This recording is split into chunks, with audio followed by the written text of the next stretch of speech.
आप देखेंगे कि बाइबल पढ़ने वाले लोग भी बच्चे को संडे को हर दिन अपने बच्चों को लेकर जाते हैं, ठीक। कुरान पढ़ने वाले दिन में 5 बार नमाज अदा करवाते हैं अपने बच्चों से। हाँ जी ना जी। तो उनके बच्चे उसी ट्रैक पे जाते हैं। हमारे बच्चों को मम्मी पापा ऐसे मजबूर से दिखाई पड़ते हैं, और हमारे बच्चे मंदिर आना नहीं चाहते। क्यों नहीं आना चाहते? मंदिर में कोई वो रसूले के बैठे लोग जो तुम घुसोगे, तुम दुकान डालेंगे, क्या है? लूट चोर बैठे हैं, तुम खा जाएंगे, क्या है? मंदिर क्यों नहीं आना चाहते? और 10 मोबाइल में लगे रहते 24 घंटे, पर मंदिर नहीं जाएंगे। क्यों नहीं जाओगे मंदिर? What happened? हम भगवान के घर में जाएंगे। आओ नहीं। माँ पार्वती ने पूछा ऐसा क्या है इस कथा में जो आप हमें सुनाना नहीं चाहते? तो उन्होंने कहा ये देवी अमर कथा है और इस कथा का हर कोई अधिकारी नहीं है, इसलिए हम तुम्हें कथा नहीं सुना सकते। बोले मैं तो आपकी अर्धांगिनी, बोले तुम्हें सुना दे, पर तुम्हारे चक्कर में कोई और सुन गया तो? माँ ने बहुत जिद की, हटकी, तो जाकर देख के बोले देख के आओ कैलाश पर्वत पे कोई और तो नहीं तुम्हारे सिवा। तब वो गई और देख कर आई, बोले कोई नहीं है। और वहां विगलित अंडे के रूप में श्री शुक विराजमान थे, उनको दृष्टिगोचर नहीं हुआ। कितनी सावधानी के साथ बाबा ये कथा सुना रहे माँ पार्वती को, कोई और न सुन ले। और तुम वैंकूवर में बैठे हुए, कनाडा में बैठे हुए, यहाँ किसी की आईडी नहीं देखी जा रही कि कौन है कथा सुनने। पर ये कलयुग का दुष्परिणाम ही तो है कि यहाँ वैंकूवर में इतने लोग थोड़ी होंगे, इतने लोग हैं। अभी चले जाओ सड़क पे, तमाम चप्पल चटकाते हुए मिलेंगे, बहुत लोग मिलेंगे, पैदल चल रहे होंगे, भटक रहे होंगे, आ रहे होंगे, जा रहे होंगे। जहां शांति प्राप्त कर सकते हैं, मोक्ष प्राप्त कर सकते हैं, पर आने जाने से फुर्सत नहीं। क्यों? क्योंकि उनके भाग्य में कोई विषय ही नहीं है। जिन खो जाते न पाए यहाँ गहरे पानी बैठ, जिन्होंने उसे ढूंढना चाहा है परमात्मा उन्हीं को मिला है, ईश्वर उन्हीं को मिला है। आप कल्याण की तलाश में है, कल्याण आपकी तलाश में है। आप साधन करो, आपका कल्याण हो जाए। आप शांति की तलाश में हो, लेकिन अशांति वाले कर्म करोगे, शांति कैसे मिल जाएगी? ब्लड प्रेशर हाई है, शुगर की दवा लेने से काम चलेगा? जवाब दो। शुगर हाई है तो ब्लड प्रेशर की दवा लेने से काम चलेगा? जो रोग लगा है उसी की दवा लो तो बात बनेगी। मेरे प्यारे, पार्वती माँ को कथा कहना प्रारंभ किया बाबा ने। बाबा कथा कह रहे थे, मध्य में जब कथा पहुंची तो माँ पार्वती को नींद आ गई और माँ पार्वती सो गई। सुख ने सोचा कि अगर हुंकार नहीं भरी गई तो बाबा बीच में कथा बंद कर देंगे, और कथा रुक गई फिर तो हमें संपूर्ण कथा नहीं मिलेगी सुनने को, ये तो गड़बड़ हो जाएगी। तो पार्वती माँ के सोने के बाद हुंकार भरा किसने? श्री शुक ने। ये हुआ हाँ, ये हुआ हाँ, ये हुआ हाँ, ये हुआ हाँ। हुंकार कौन भर रहे? जिनके लिए कथा प्रारंभ हुई थी उनका क्या हुआ? तुलसी पूर्व जन्म से हरि चर्चा न सुहाए, कै सोवे के लड़ बड़े कै घर मुंह चले जाए। जिनके पाप बहुत ज्यादा होते हैं उनका मन कथा में कभी लग नहीं सकता।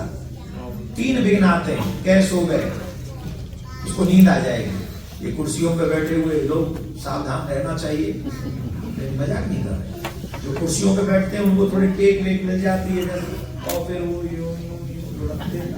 और हमारे भारत में तो जब कथा होती तो आजकल सोफे भी रखने लगे हैं, आपने देखा होगा। एक साइड में सोफे वोफे है ना, हमारे कथा पंडाल वगैरह में सब लगते हैं, और महाराज उस पर फिर फैलते ही चले जाते हैं। घर से क्या कह के आए? कथा सुनने जा रहे हैं, कर क्या रहे हैं? वहां नींद पूरी कर रहे हैं। अच्छा, वो नींद आ नहीं रही, उनको घर में नहीं आती नींद, उठते नहीं सोन देने, वो उठते बड़े मोटे मोटे करते हैं, बड़े मोटे मोटे उठते। तुम्हारी कसम क्यों? तुम्हारा की होना है? तुसी मंदिर च बैठी हो, हद कर रही हो, बताओ। अरे कसम भी प्यारे होती खाई जाती है, जो प्यारे होते हैं उन्हीं की कसम खाते हैं ना। तो वक्ता को सबसे ज्यादा प्यारे कौन लगते हैं? और आपके पंजाब में तो महाराज कसम खाते हैं, कसम की। नहीं नहीं खाते, नहीं कोई सॉरी कसम नहीं खाते, गाली खान देने बड़ी सोहनी एक गाली है कि ये पंजाबी भाषा कसमान खानी। मैंने पूछा ये त्रेता युग में कथा सुनने के लिए गई सती के रूप में, तो राम कथा हो रही थी, सती माँ का मन नहीं लगा, और जब मन नहीं लगा तो क्या हुआ, राम पे डाउट हुआ। आजकल के बच्चे 1 सेकंड में सबसे पहले डाउट करेंगे तो किस पे, भगवान पे। वो निकम्मे पीने खाने वाले फ्रेंडों पे कभी डाउट नहीं करते, जो आज तुम्हारे साथ घूम रहे, कल किसी और के साथ घूमेंगे, परसों किसी के हाथ में डाल के घूमते, उन पे डाउट नहीं करते।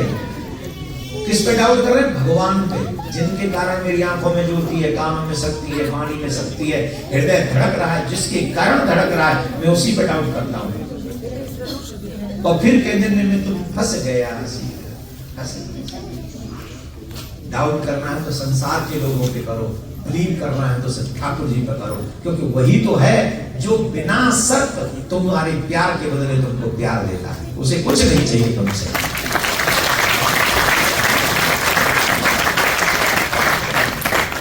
कई लोग तो बड़े शांत से बैठे, बोला बजा दो तुम झपकी लग गई तुम्हें, बोले हाँ झपकी लग गई। अच्छा ये कथा ओंकार कौन बन रहा था, ओंकार कौन बन रहा था, तब शंकर भगवान ने देखा सुख कथा सुन गए। अब सोचो वो सुख पक्षी होके कथा सुन गए, और हम लोग मनुष्य होकर भी कथा में श्रद्धा नहीं कर पाते, हमारा दुर्भाग्य नहीं, हमारे पाप नहीं। और शंकर भगवान ने कहा कि अब तो त्रिशूल से हम तुम्हारा वध करेंगे। क्यों, तुमने चोरी से कथा सुनी। भगवान की कथा अगर हमारे शहर में हो रही हो तो कभी भी छुप कर कथा नहीं सुननी चाहिए, प्रेजेंट में जाके टेंपल में बैठकर, जैसे यहाँ कथा हो रही है, भगवान कृष्ण समझकर श्रीमद् भागवत महापुराण को, भागवत को कृष्ण समझकर दौड़कर उनसे पहले हमें पहुंचना चाहिए और कथा सुननी चाहिए, निष्ठा के साथ कथा सुनना। तो वैसे ही फल मिलता है जैसे भगवान से मिलने का फल मिलता है, वैसे कथा श्रवण करने का। बोले तुमने चोरी से कथा सुनी है इसलिए हम तुम्हारा वध करेंगे। भगवान ने त्रिशूल उठाया मारने के लिए, और जब त्रिशूल लेकर दौड़े तो शुभ आत्म रूप से भागे, और भागकर पहुंचे कहां, बोले व्यास पत्नी के सुखा रही थी, मुख के द्वारा गर्भ स्थान में पहुंच गए और वहीं पर जाकर छुप गए। व्यास जी की पत्नी के गर्भ में छुप गए। बच्चों को ये कथा ध्यान से सुननी चाहिए। ये भागवत वेद व्यास जी ने लिखी है। किन्होंने लिखी है, जोर से बोलिए, वेद व्यास जी। वेद व्यास जी कौन है जानते हो? नहीं, भगवान के ही अवतार हैं। 24 अवतारों में से एक अवतार है वेद व्यास जी। और भगवान ने ही वेदों का विभाजन किया, भगवान ने ही पुराणों की रचना की और इजी किया। इजी किसके लिए किया? बोले जैसे जैसे युग बदलेगा वैसे वैसे बुद्धि की, मनुष्य की बुद्धि सोच बदलेगी और वो बहुत ज्यादा नहीं समझ पाएगा, इसलिए सूक्ष्म से सूक्ष्म उन्होंने करके बताया। किसने लिखी भागवत? वेद व्यास जी कौन है? पक्की बात। हम आजकल भगवान पर डाउट किसके लिए कर लेते हैं? क्योंकि बॉलीवुड वालों ने फिल्म बना दी OMG, बॉलीवुड वालों ने फिल्म बना दी PK, बॉलीवुड वालों ने तमाम फिल्में बना दी और उन पे भगवान को डाउट करना हमें सिखा दिया, और हमने डाउट कर लिया इनके कहने से। कौन है वो? चरित्रहीन। मांस वो खाते हैं, मदिरा वो पीते हैं, और बूढ़े हो जाते हैं फिर भी ब्याह नहीं करते, और ब्याह किए वो से ज्यादा वो लड़कियों के साथ घूमते हैं। उन चरित्रहीन लोगों की बातों पर, और वो लिख भी देते हैं ये कहानी काल्पनिक है, लिखते मतलब कोई तथ्य नहीं है, उसके बावजूद भी हम उनकी बातों पर विश्वास कर लेते हैं। यही तो हमारे पाप है कि पापी ने कोई बात कही और पापी मन ने उसी बात को स्वीकार कर लिया। और जो वेद व्यास जी हैं, जो त्रिकाल जानने वाले हैं, तीनों कालों को जानने वाले हैं, उनकी बात पे हम डाउट करते हैं। क्यों? इतनी सामर्थ्य नहीं है उनकी बात को हम समझ सके। मन लगा के सुनो। यूनिवर्सिटी में रास के विषय में गलत तरीके से प्रोफेसर पढ़ा रहा था, ये US में गलत तरीके से। और वो गलत तरीका क्या? वो जो बॉलीवुड से एक्सेप्ट किया, सीखा, लर्न किया, और जो और ऐसे ही चमचों ने जो किताब लिख दी उनके ऊपर, तो एक लड़की वहीं बीच में खड़ी हुई जो भारतीय थी, उस लड़की ने कहा, sir you are teaching us wrong, you are teaching wrong. Professor पढ़ा रहा और उसको कोई ऐसे बोल दे तो उसको बेचारे को करंट लगा। बोले do you know anything about it? बोले I know better than you. बोले ओके कम टीच, तुम करो ये काम। और फिर उसने एक्सप्लेन किया, और वो प्रोफेसर खड़े होकर ताली बजा रहा था, उसने इतने अच्छे तरीके से एक्सप्लेन किया। और उस बच्ची ने आके मुझे बताया, मैंने कहा तुमने क्या एक्सप्लेन किया? बोले जो मैंने आपसे कथा में सुना वही मैंने वहां एक्सप्लेन किया। तो कथा में उसने सुना, फिर उसने एक्सप्लेन वहां यूनिवर्सिटी में किया, और प्रोफेसर और पूरे स्टूडेंट्स ताली बजाकर उसका स्वागत कर रहे थे। वजह क्या है? क्योंकि वो जान गई, अपने धर्म को समझ गई कथा सुन सुनकर बच्ची। ये काम हम क्यों नहीं कर सकते? मैं ये नहीं कह रहा हूं कि तुम एकदम सारा पढ़ लो, कुछ चीजें जो बेसिक नॉलेज है आपके धर्म की वो आपको आनी चाहिए, तभी आप सही माने में धर्मात्मा बन पाओगे। अब बताइए, इस बात पे कोई बिलीव करेगा कि मुख के द्वारा गर्भ स्थान में चले गए? शरीर से नहीं, आत्म रूप से, बहुत अणुवणियान, आत्मा बहुत छोटी होती है और वो सामर्थ्यवान शक्तियां होती हैं, तो प्रवेश कर गए। अब आज के बच्चों को समझाया जाए, मानेगा कोई? नहीं मानेगा। क्यों? ऐसी कल्पना वो कर ही नहीं सकते, इतनी बड़ी विचार उनकी है ही नहीं। अब बताइए, सृष्टि का पहले जब सृजन हुआ तो कहीं ना कहीं से तो पहला मनुष्य आया होगा, आया होगा। कहां से आया होगा? उससे पहले कौन था? कहां से आ गया वो? अभी तो सृष्टि ऐसी हो कि मम्मी पापा हो तो बेटा बेटी हो। अब जो सबसे पहले आया था उनका मम्मी पापा कौन था वो बताओ हमें। भगवान जी तो किसी ने देखे नहीं। अभी साइंस बताए पहला भगवान मानव कहां से आया? पुराण तो यही कहते हैं कि नारायण से ही सब उत्पन्न है, वेद भी यही कहते हैं सब नारायण से उत्पन्न है। पर साइंस कहां से उत्पन्न करेगा? बोले हमारे पूर्वज पहले बंदर थे। बंदर थे हमारे पूर्वज। तो अभी तक साइंस इतना इंप्रूव नहीं हुआ कि बचे हुए बंदरों को भी मानव बना दे। किसने पढ़ा हमारे पूर्वज बंदर थे? पहले पता ना बोलो, किसने पढ़ा है? सबने पढ़ा है। अच्छा, किसने बिलीव किया इस बात पे? सबने। ओ पूर्वज जो थे वो बंदर। एक काम करो, 2000 से ज्यादा तो इम्प्रूव हो ही गया होगा साइंस। हमारे पूर्वज तो कई हजार वर्ष पूर्व बंदर थे ना, तो हम बड़े लोग आए, फिर उनको माना बना दिया। अब तो साइंस बहुत आगे बढ़ गया है। एक काम करो, वैंकूवर में जितने भी बंदर हो सबको इस मंदिर में इकट्ठा करो और एक को भी मनुष्य बना दो, एक को भी। मैं चैलेंज देता हूं, जितने भी यहाँ पर पढ़े लिखे जो भगवान पर बिलीव नहीं करते उनको चैलेंज है मेरा, एक बंदर को मनुष्य बना दो, मैं आज के बाद कथा कहना बंद कर दूंगा और जो तुम कहोगे वो मैं करूंगा। बनाओ मनुष्य। और जिस भगवान पर तुम डाउट करते हो उसी भगवान की औलाद हो तुम। उसी को बनाया, उन्होंने बनाया बंदर को, उसी ने बनाया मनुष्यों को, उन्होंने बनाया पशुओं को, उन्होंने बनाया गगनचर, जलचर, थलचर, नवचर, जितनी भी सृष्टि दिख रही है सब उन्हीं की बनाई हुई है। सब मम प्रिय सब मम उपजाए, सबसे अधिक मनुज मोह भाए। तो तुम डायरेक्ट परमात्मा की संतान हो my dear. Jesus said in Bible, I am the son of God. Prophet Muhammad said in Quran, I am the messenger of God. Only your Krishna said in Gita, I am the God.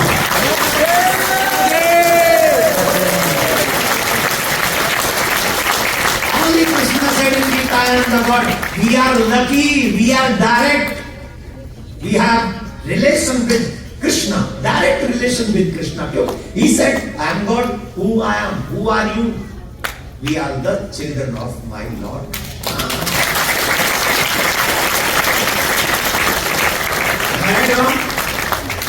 जरा चल के वृंदावन देखो,